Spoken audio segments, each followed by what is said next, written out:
परमाणु cruise missile से विश्व युद्ध, पुतिन के तेवरों से कांपे ट्रंप। रूस में एक गोपनीय वॉर रूम में जिस वक्त रूस के राष्ट्रपति व्लादिमीर पुतिन रूसी सेना के chief commander general Valery Gerasimov से मिले तो उनके चेहरे पर हल्की मुस्कान साफ दिखाई दे रही थी।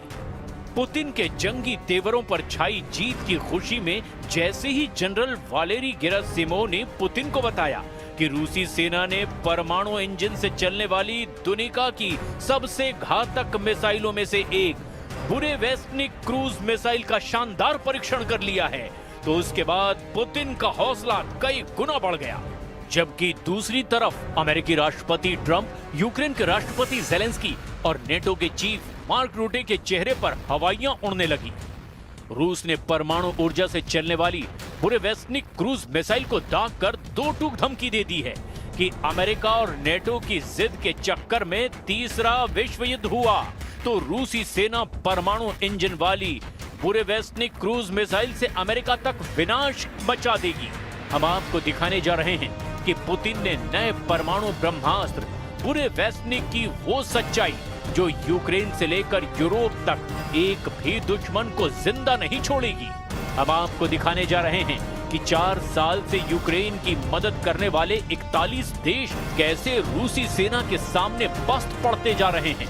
हम आपको ये भी दिखाने जा रहे हैं कि क्योंकि यूक्रेन के अंदर से आवाज उठने लगी है कि यूक्रेनी सेना के चीफ जनरल ओलेक्जेंड्रा सिरस्की रूस पर जीत के झूठे दावे कर रहे हैं। हम शुरुआत करते हैं ट्रंप के उस खौफ से जिसे पुतिन ने दुनिया को 21 अक्टूबर को दिखाया, यानी रूस की पहली परमाणु ऊर्जा से चलने वाली बुरेवेस्टनिक क्रूज मिसाइल। 15 घंटे उड़ान, 14,000 किलोमीटर की दूरी, पुतिन ने उड़ाया परमाणु परिंदा।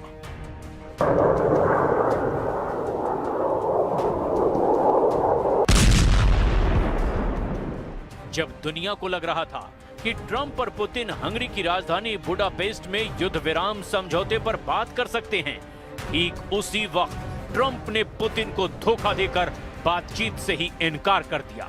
अमेरिका, नेटो और यूरोप को लगा कि रूस कागज का शेर है, उसके पास पैसों की कमी है, रूसी सैनिक बड़ी संख्या में मारे जा रहे हैं। ऐसे में पुतिन को ताकत के दम पर युद्ध रोकने के लिए मजबूर किया जा सकता है। लेकिन जैसे ही पुतिन ने अपने असली जंगी तेवर दिखाने शुरू किए, अमेरिका, यूरोप, नेटो के होश फाख्ता हो गए। पुतिन ने नहले पर ऐसा दहला मारा कि अब ट्रंप की बोलती बंद हो गई है। पुतिन वाकई जंग के असली बाजीगर और उस्ताद साबित होते जा रहे हैं। जिस वक्त नेटो के हथियार और सैनिक अमेरिका की मिसाइलें, रॉकेट और ड्रोन रूस को तबाह करने में जुटे, ऐसे वक्त में ही पुतिन ने 7 दिन के अंदर पहले जबरदस्त परमाणु अभ्यास से कोहराम मचाया और फिर बुरेवेस्टनिक क्रूज मिसाइल को दाग करके अमेरिका को ही सदमे में डाल दिया।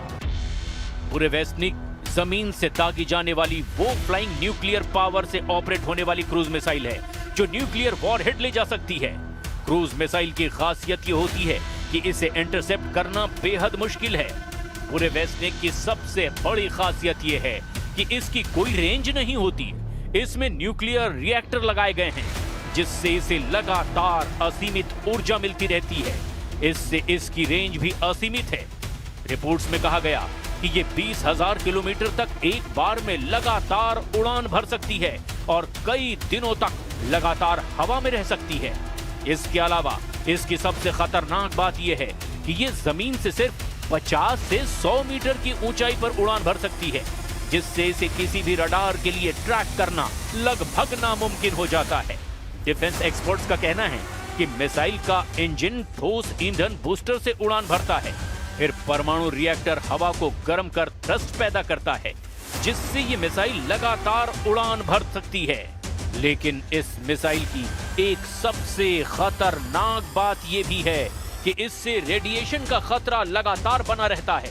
अमेरिकी एक्सपर्ट्स के मुताबिक अगस्त 2024 के सैटेलाइट तस्वीरों के आधार पर यह अनुमान लगाया गया कि बुरेवेस्टनिक क्रूज मिसाइल को मॉस्को से लगभग 475 किलोमीटर उत्तर में वो लोग द 20 या चेपसारा नामक परमाणु हथियार अड्डे पर तैनात किया गया।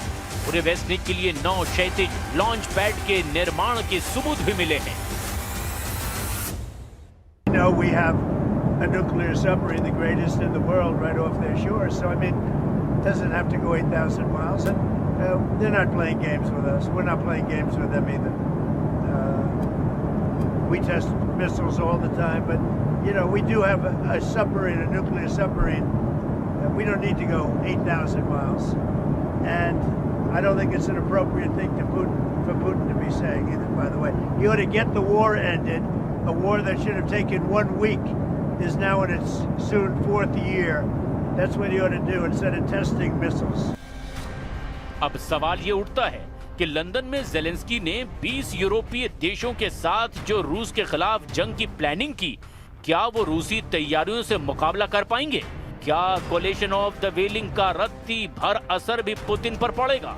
इसका जवाब है बिल्कुल नहीं, क्योंकि जब से ट्रंप ने रूस की तेल कंपनियों पर सख्त प्रतिबंध लगाए हैं, उसके बाद से यूक्रेन की राजधानी कीव पर रूस ने ताबड़तोड़ मिसाइलों और बमों से हमला कर दिया है। दावा ये किया जा रहा है कि पूर्वी और दक्षिणी यूक्रेन के प्रांतों पर रूस ने हमलों को अब 20 गुना तक बढ़ा दिया है। पुतिन ने भी परमाणु ड्रिल में शामिल होकर दिखा दिया है कि रूस की यार्स परमाणु क्षमता वाली मिसाइल अमेरिका को मिनटों में ही तबाह कर सकती है। पुतिन के एटमी तेवरों को देखने के बाद से ही ट्रंप की बोलती बंद हो गई है और तेवर तो पूरी तरह से ही ढीले पड़ गए हैं।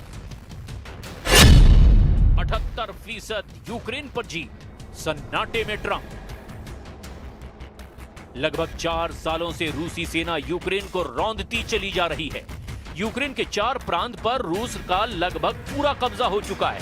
कुल मिलाकर यूक्रेन के 5 प्रांत पुतिन की मुट्ठी में आ गए हैं।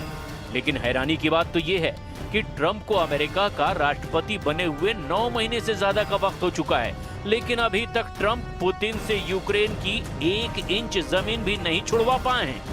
हैरानी की बात तो यह भी है कि ये हाल तब है जब यूक्रेन को 41 देशों से सीधी सैन्य सहायता और मदद मिल रही है।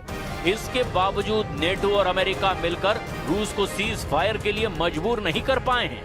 जब से ट्रंप ने रूस पर सख्त प्रतिबंध लगाए हैं, उसके बाद से तो हालात और ज्यादा खराब हो गए।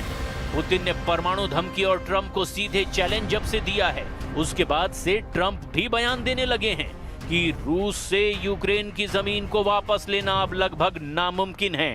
ट्रंप ने नया प्रस्ताव दिया कि जहां अभी लड़ाई चल रही है, बस वहीं रुक जाए। खबरों के मुताबिक ट्रंप ने ज़ेलेंस्की से डॉनबॉस छोड़ने की अपील की। ट्रंप ने यह भी माना कि डॉनबॉस का 78% हिस्सा रूस के कब्जे में जा चुका है। डोनेस्क और लुहांस्क को सामूहिक रूप से डॉनबॉस कहा जाता है, जहां सबसे ज्यादा युद्ध हो रहा है। रूस पूरे लुहांस्क और डोनेस्क के अधिकांश हिस्से पर कब्जा कर चुका है, जिसमें स्लोवियास्क और क्रामाटोर्स्क शहरों के आसपास के क्षेत्र भी शामिल हैं।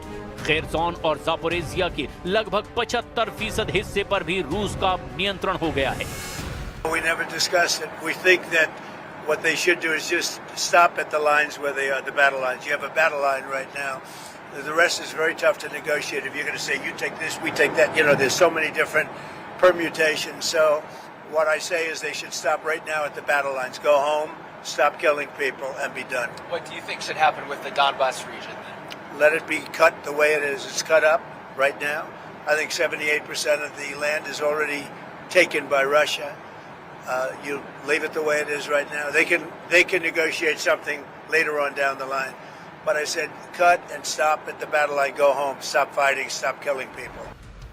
इधर वॉशिंगटन स्थित centre for strategic and international studies का अनुमान है कि 2,50,000 से ज्यादा रूसी सैनिक और 60,000 से 1 लाख यूक्रेनी सैनिक अब तक मारे गए हैं। इस बीच संयुक्त राष्ट्र ने 10 सितंबर को बताया था कि युद्ध में 1,41,000 से ज्यादा यूक्रेनी नागरिक मारे गए हैं। द मॉस्को टाइम्स के अनुसार इस युद्ध में 620 से ज्यादा रूसी नागरिक भी अपनी जान गंवा चुके हैं। पिछले महीने व्हाइट हाउस में ज़ेलेंस्की और यूरोपीय नेताओं के साथ बैठक के बाद त्रिपक्षीय बैठक की उम्मीद की गई थी, लेकिन रूस के तूफानी हमलों ने सारी उम्मीदों पर पानी फेर दिया है। इधर दूसरी तरफ रूसी रक्षा मंत्रालय ने भी इस साल यूक्रेनी क्षेत्र के 4,714 वर्ग किलोमीटर पर कब्जा करने का दावा किया। वॉशिंगटन स्थित think tank institute for the study of war यानी ISW का अनुमान है कि रूसी दावों का वास्तविक आंकड़ा 3,434 वर्ग किलोमीटर के करीब है। रूस कब्जे का ज्यादा इलाका बता रहा है। खबर यह है कि 25 से 29 सितंबर के बीच रूसी सेनाओं ने निप्रोपेट्रोस में कलिनोवस्कोय और स्टेपोवॉय और डोनेट्स्क के डेरिलोवो, मेस्कोय, सेंड्रीगोलोवो और किरोवस्क पर कब्जा करने का दावा किया। रूस की सेना ने सितंबर में यूक्रेन के 447 वर्ग किलोमीटर यानी 172.6 वर्ग मील क्षेत्र पर कब्जा कर लिया। अमेरिका स्थित युद्ध अध्ययन संस्थान के विश्लेषण से यह पता चला कि जुलाई में 634 वर्ग किलोमीटर इलाके पर कब्जा करने के बाद से ये गति धीमी हो रही है। अब ऐसे हालात में अगर पुतिन आर पार की जंग करने के लिए रूसी परमाणु परिंदे बुरे वेस्निक क्रूज मिसाइल को जंग में उतार देते हैं तो यकीन मानिए यूरोप से लेकर अमेरिका तक एक भी रूसी दुश्मन जिंदा नहीं बचेगा।